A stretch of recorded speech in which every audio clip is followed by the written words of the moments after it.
우리 주변 분들하고 인사 나누겠습니다. 주변 분들하고 인사 나누실 때 천국의 비밀을 압시다 이렇게 한번 인사 나누겠습니다. 예. 몰라도 되는 비밀이 있지만 알아야 되는 비밀은 알아야 되는데 우리 천국의 비밀은 다 알기를 주님의 이름으로 축복합니다. 이 옥석을 가린다는 말이 있어요. 이, 옥하고 돌을 한눈에 구분한다면 이런 말이 없겠죠. 그만큼 이 옥과 돌을 가려내는 일이 쉽지가 않다는 의미일 겁니다. 사람도 마찬가지겠지요. 이렇게 이제 회사에서 직원을 뽑을 때 참 괜찮을 것 같아서 뽑았는데 원하는 그런 타입의 사람이 아닐 수도 있고요. 특히 이제 운동 경기에서 프로야구 같은 경우에는 이 용병을 잘 뽑아야 시즌에 좋은 성적을 낼 수가 있는데 저 사람 괜찮겠다 해가지고 이 데이터 같은 거를 다 알아보고 했는데 막상 데려다 놓으니 잘 못하는 경우도 있고 그렇습니다. 예수님을 따르는 사람들도 그랬어요. 예수님 당시에 예수님을 따르는 사람들이 참 많았습니다. 그러나 그들 중에 예수님의 제자 될 만한 사람이다. 그런 사람은 그리 많지가 않았어요. 예수님을 따르던 사람들 중에는 나중에 막 예수님을 십자가에 못 박아라 막 이렇게 외치는 사람도 있었습니다. 예수님의 가르침 중에 굉장히 독특한 것이 있는데 그게 바로 비유이지요. 이 비유는 좀 평범한 이야기 같은데 그 안에 영적인 진리가 담아져 있다는 거예요. 오늘 함께 읽은 씨 뿌리는 자의 비유도 당시 농경 사회에서는 매우 일반적인 그런 모습이에요. 오늘날 우리는 씨를 대부분 심지만 당시에는 씨를 뿌렸습니다. 이 뿌리다 보니 이 손실되는 이 씨들이 많았다는 거죠. 이 이야기는 청중들에게 매우 익숙한 이야기입니다. 그런데 이 씨 뿌리는 자의 비유에 천국의 비밀이 담겨 있습니다. 예수님은 오늘 본문에서 4가지 땅에 떨어진 씨 비유를 말씀하고 계십니다. 이 비유를 통해서 말씀하시려고 하는 이 천국의 비밀은 무엇이며 예수님은 이 비유를 통해서 제자들에게 이 천국의 비밀을 깨닫게 하시고 또 어떻게 하기를 원하고 계시는 걸까요? 먼저 예수님은 왜 비유로 말씀하셨을까 살펴보려고 합니다. 이 왜 예수님께서 비유로 말씀하셨는가? 이것은 이미 제자들도 궁금해하고 있었던 그런 일입니다. 예수님이 씨 뿌린 자의 비유를 말씀하시자 제자들이 질문을 하게 되죠. 본문 10절 말씀 보시면 제자들이 예수께 나와 이르되 어찌하여 그들에게 비유로 말씀하시나이까 라고 하고 있습니다. 아마 제자들이 예수님께서 비유로 말씀을 하시니까 이해를 잘 하지 못했던 것 같습니다. 비유로 이렇게 돌려서 말씀하시는 의도가 무엇일까 질문을 한 거죠. 예수님의 대답이 본문 11절 말씀에 있습니다. 대답하여 이르시되 천국의 비밀을 아는 것이 너희에게는 허락이 되었으나 그들에게는 아니 되었나니 라고 기록을 하고 있습니다. 그러니까 예수님께서는 천국의 비밀이 아는 것이 허락되는 사람과 또 허락되지 않은 사람이 있기 때문에 비유로 말씀하셨다고 대답을 해주고 있습니다. 천국의 비밀을 아는 것이 허락된 사람은 지금 질문을 하고 있는 제자들입니다. 그렇다면 천국의 비밀을 아는 것이 허락되지 않은 사람들은 누구입니까? 본문 1절에서 2절 말씀 보시면 그날 예수께서 집에서 나가사 바닷가에 앉으심에 큰 무리가 그에게로 모여들거늘 예수께서 배에 올라가 앉으시고 온 무리는 해변에 서 있더니라고 하고 있습니다. 예수님께 모여든 큰 무리들이 있었습니다. 예수님께서는 이 무리들에게 비유를 말씀하셨습니다. 그러니 이 무리들 중에 예수님의 제자들을 제외한 나머지 사람들이 그들이라 할 수가 있겠지요. 그런데 1절 말씀에 보면 그날에라는 말로 시작이 되죠. 이 말은 앞에 있는 사건들과 밀접한 관계가 있다는 뜻입니다. 마태복음 5장에서 7장의 말씀은 우리가 흔히 예수님께서 사람들에게 가르치는 산상수훈이다, 산상설교다 이렇게 하죠. 그리고 마태복음 8장에서 9장 말씀에는 예수님께서 10가지 이적을 일으키시는데 그 이적의 내용들이 기록이 되어져 있습니다. 그리고 10장에서는 예수님의 12 제자들을 선택을 하셔서 그 12 제자들의 명단이 기록이 되어져 있고요. 또 이들을 전도 보내신 말씀의 내용이 기록이 되어져 있습니다.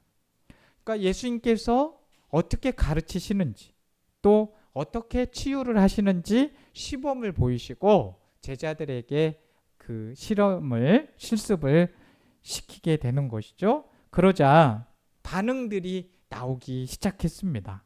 마태복음 11장에서는 세례 요한이 옥에 갇혀져 있었는데 옥에 갇혀져 있으면서 제자들을 보내서 예수님께 질문을 합니다.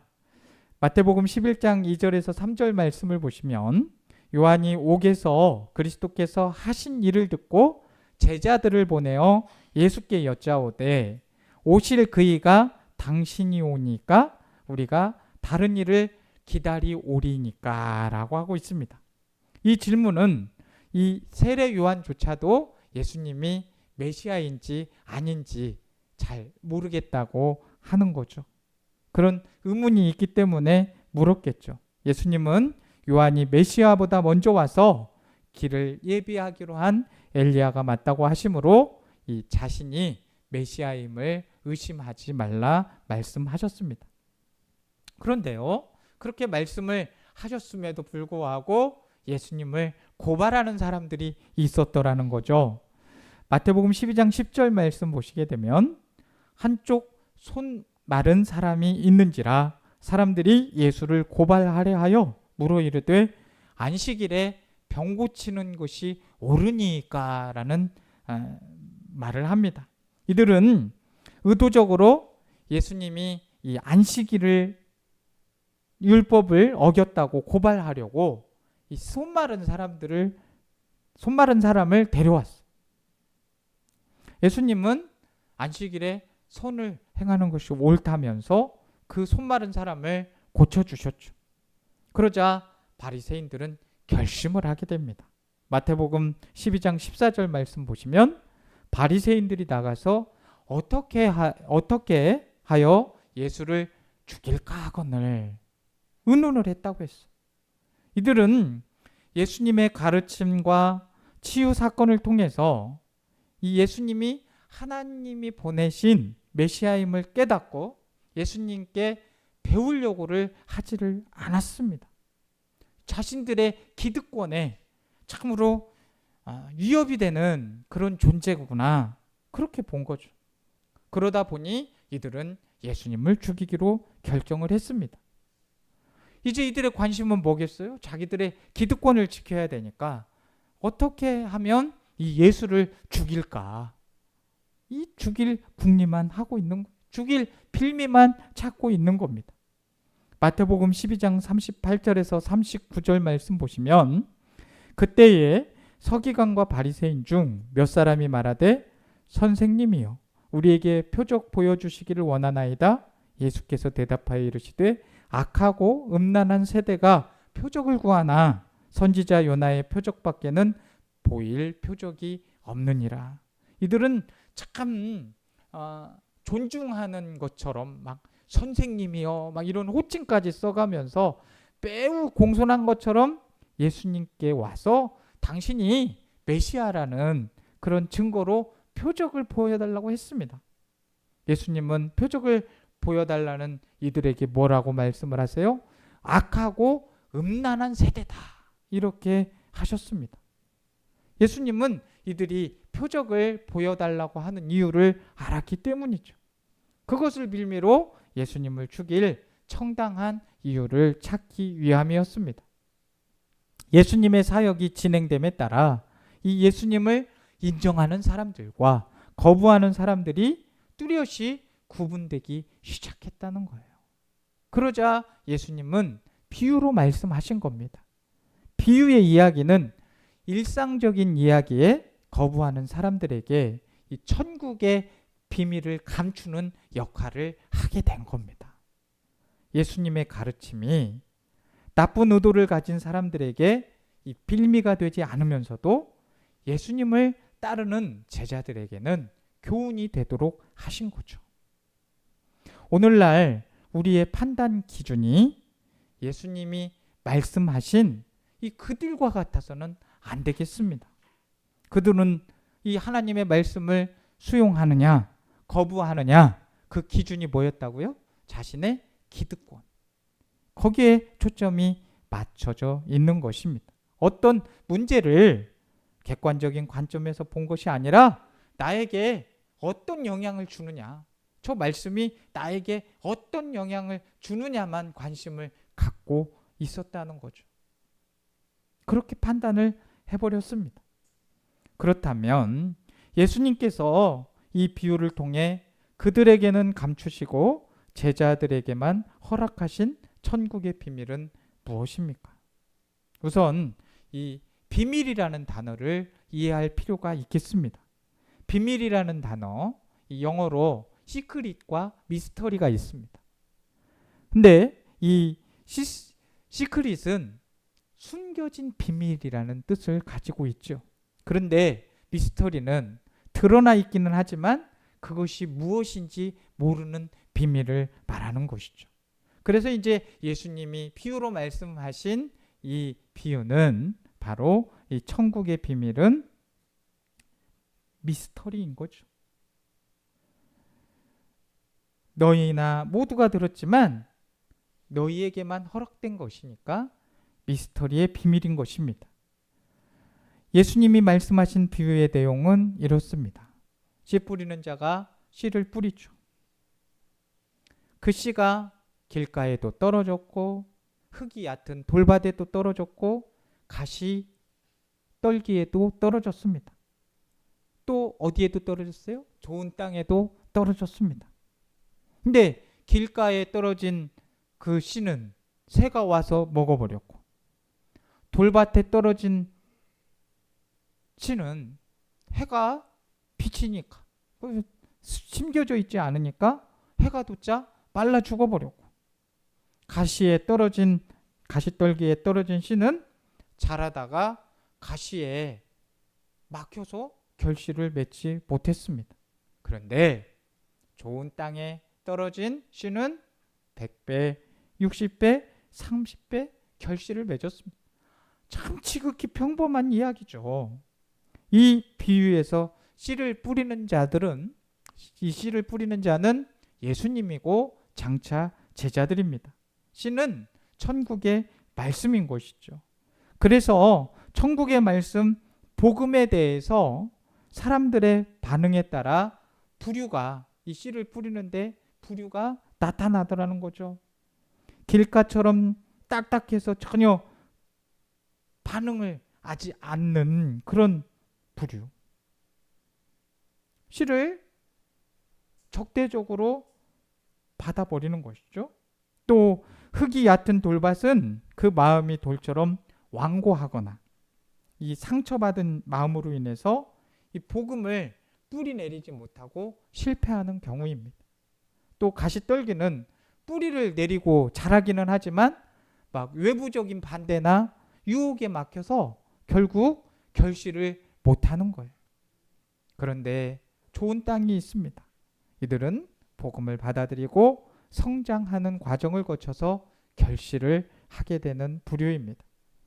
똑같은 씨를 뿌렸지만 그 밭에 따라서 결실은 어떤 땅에만 나타납니까? 좋은 땅에만 나타나게 되는 것이죠. 그것은 왜 그렇습니까? 이 하나님의 말씀은 씨가 잘못된 씨가 아니에요. 씨는 지극히 좋은 씨입니다. 그런데 무엇이 문제가 생긴 거예요? 밭에 문제가 생긴 겁니다. 허락된 밭은 좋은 밭이 될 것이고, 허락되지 못한 밭은 길가나 가시떨기나 돌밭이 될 것입니다. 그럼 우린 허락된 땅, 이 좋은 땅을 활용하여서 반드시 좋은 씨를 좋은 밭으로 받아들여서 100배, 60배, 30배 결실을 맺어야 될 줄로 믿습니다. 결국 씨 뿌린 자의 비유는 예수님이 오심으로 인해 일어나고 있는 현상을 설명하고 있는 거예요. 그렇게 같은 씨를 뿌려도 대적하는 서기관과 바리새인들과 같은 존재들이 있고, 지금은 예수님을 따르는 무리 가운데 있지만 결국에 이 내면의 문제든지 외적인 문제이든지 예수님을 따르기를 포기하고 예수를 죽이는데 가담할 사람도 있다는 겁니다. 그러나 예수님을 영접하고 성장하여 결실하는 제자들에 의해서 천국은 이루어져 간다. 이걸 말씀하고 있는 것입니다. 천국, 하나님의 나라, 하나님의 다스림은 이 땅에 이렇게 와서 진행이 되고 있다는 거죠. 하나님의 나라는 이 땅에 빵빠레를 울리면서 요란스럽게 온 것이 아니라 농부에 의해서 뿌려진 씨처럼 조용하고 작게, 그래서 보아도 그것이 천국의 씨인지 모르게 와 있다는 겁니다. 그래서 그것을 받아들이지 못하는 사람은 적대하고 무시할 수도 있다는 거예요. 그렇다고 해서 그 사람들이 적대하고 계속 그렇게 대한다고 해서 그것이 실패한 것이 아니라 그 가치를 깨닫고 순종하는 그런 제자들에 의해서 이 천국 하나님의 다스림은 이루어져 간다. 이것을 말씀하고 있는 겁니다. 이것이 바로 하나님의 일하심의 방법입니다. 천국은 저런 적대 세력에 의해서 결코 무너지지 않는다는 것을 말씀해 주고 있는 것이죠. 이제 제자들은 예수님께 씨 뿌리는 자의 비유를 들었고 친히 이제 그 의미도 들었습니다.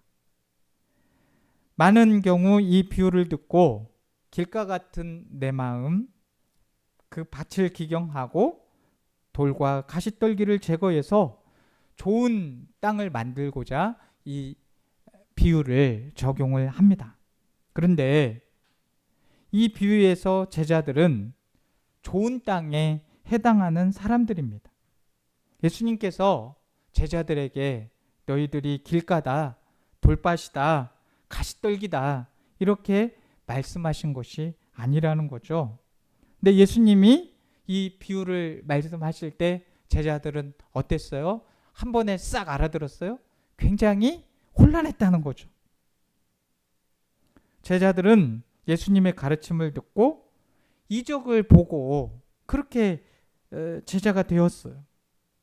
그런데 하나님이 보내신 분이 아니고는 이것을 이룰 수 없다 이렇게 생각을 했는데, 보아하니 예수님이 비유로 말씀하시고 이러니까 또 이제 그런 일들을 하시니까 세례 요한도 옥에 갇혀 있으면서 궁금증을 갖고 질문을 하기도 했습니다.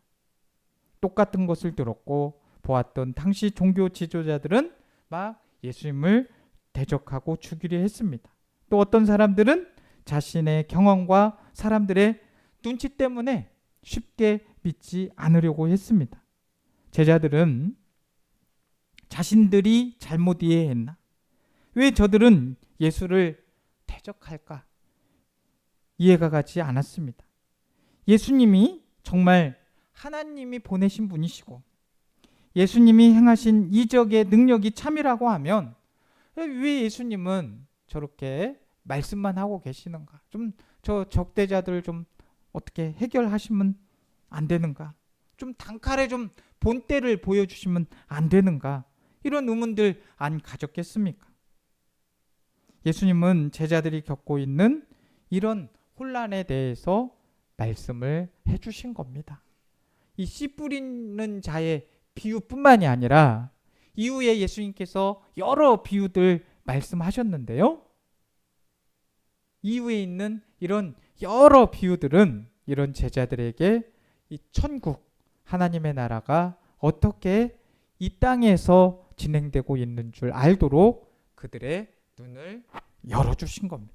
그래서 우리는 말씀을 통해서 마음이 열리고 눈이 열리도록 기도해야 되는 거죠.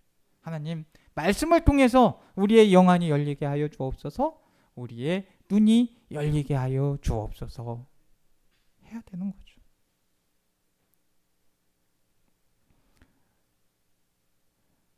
그렇게 주님은 제자들을 통해서, 많은 사람들을 통해서, 이 비유를 통해서 알기를 원했던 것입니다.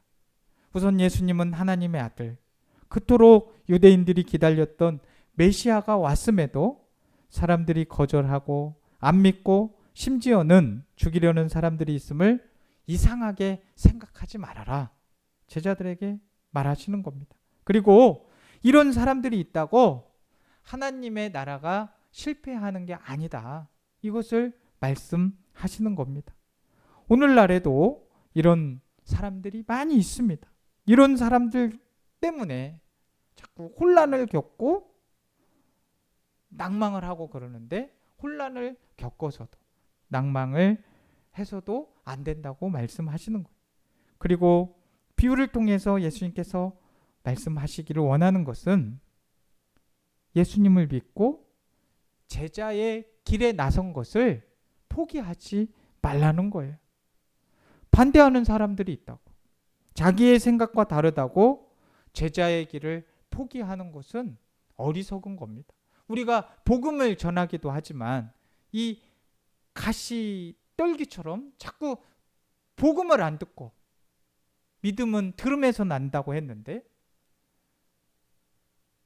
다른 말씀이 아닌 현혹되는 것들, 그런 것들을 듣고 나서 오히려 이 제자의 길을 포기하는 경우도 있다는 것입니다. 결실할 때까지 포기하지 않고 예수님을 따라야 한다는 것을 우리 주님은 말씀하고 계시는 겁니다. 또 이 주님은 우리 제자들에게 하고 싶은 말씀이 비유를 통해서 무엇이냐면, 이 하나님의 나라가 성취되어 가는 과정을 잘 이해하고 그 일에 동참하는 제자가 되라는 겁니다. 우리는 복음의 씨를 뿌리다가 길가와 같은 사람을 만날 수 있어요. 얼마든지 복음 전하면서 이 씨 뿌리면서 그런 사람 만날 수 있잖아요. 면전에서 대적하는 사람들이죠. 또 돌밭이나 가시 떨기 같은 사람도 만날 수 있어요. 처음에는 막 복음에 반응해, 막 좋아해요. 그런데 결국은 떠나버리죠. 그러면 낭망을 할 수 있다는 거죠. 그리고 아이고, 이거 이렇게 우리가 열심히 씨를 뿌리는데 사람들이 들을 것처럼 하다가 다시 가버리네, 이걸 대적하네, 막 이러면서 내가 믿는 복음의 능력을 의심합니다. 그러나 하나님의 나라가 이 땅에서 어떻게 이루어 가는지, 예수님이 이 땅에서 어떻게 사역하신지를 깨닫는 사람은 그럼에도 씨를 뿌립니다. 올해 농사가 안 됐다고 해서 내년에도 안 될 것이라 확신을 하고 씨를 뿌리지 않는 농부는 아무도 없습니다. 결실을 믿는 자는 반드시 뿌리게 되어 있습니다. 좋은 땅이라 생각한다면 얼마든지 씨를 뿌리면 되는 것입니다. 왜요? 좋은 밭이 있기 때문입니다. 예수님의 비유를 통해서 하나님의 나라가 이 땅에서 어떻게 진행이 되는지 오늘 말씀을 통해서 이해를 해야 됩니다. 우리가 하나님의 방법을 따라야 우리에게도 열매가 있을 거 아닙니까? 우리는 반드시 열매를 맺어야 됩니다. 우리 주변 분들에게 한 번 더 권면하고 인사합시다. 신앙의 열매를 반드시 맺읍시다. 네. 분위기가 별로 맺고 싶지를 않은 것 같아요. 네. 꼭 맺으셔야 돼요. 네? 열매 없으면 어떻게 돼요? 우리 예수님께서 열매 없는 무화과나무를 어떻게 하셨어요? 베어버리라고 하시잖아요. 풍성해 보여도 열매가 없으면 안 되는 거예요. 우리는 반드시 열매를 맺어야 될 줄로 믿습니다. 천국의 비밀을 깨닫고 열매를 맺는 우리 성도님들과 옥상교회 될 수 있기를 주님의 이름으로 축복합니다. 하나님 아버지, 우리는 천국 백성입니다. 천국의 비밀을 알고 천국 백성에 걸맞게 살 수 있도록 우리의 삶을 지켜 주옵소서. 천국의 비밀을 깨닫고 열매 맺는 저희 모두가 되게 하여 주옵소서. 예수님의 이름으로 기도드립니다. 아멘.